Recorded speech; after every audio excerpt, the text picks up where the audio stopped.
My name is Haruki. I am 98 years old, and this is Emiko, my only friend left in this world. Tonight, you are not just hearing music, you are hearing memory. You are hearing ghosts. I was only 18 when the sky disappeared. August 6th, 1945. We were in Hiroshima. Music students. Just children, really. I played violin, she the piano.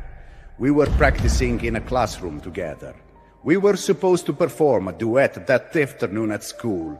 A simple melody we had written together.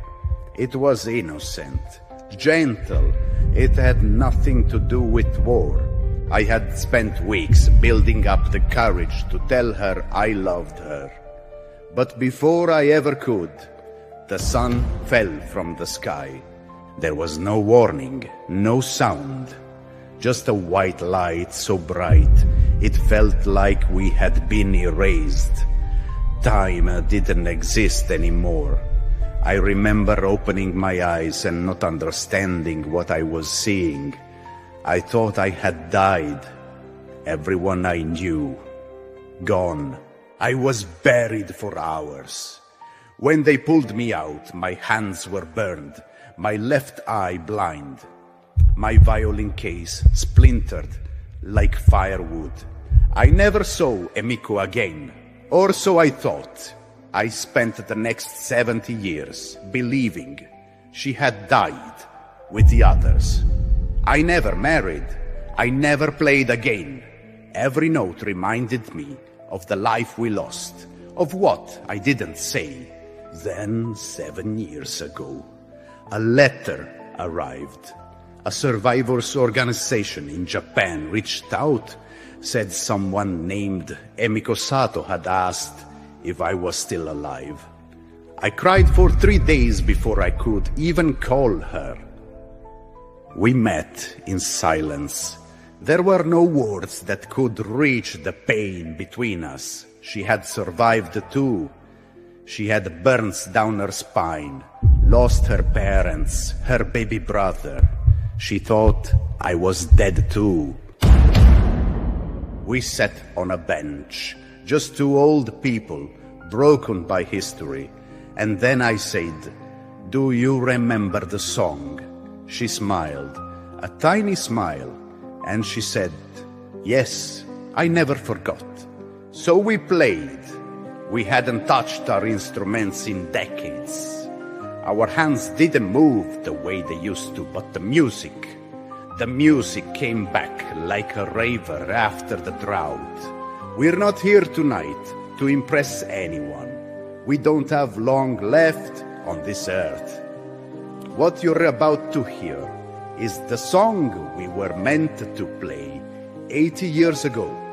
The song of two children who never got to say goodbye. A lullaby for the dead. A prayer for peace. We play tonight for the ones who didn't make it out of the rubble, and for the little versions of ourselves that never got to grow up. Thank you for letting us share our last song. Good luck.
Wow.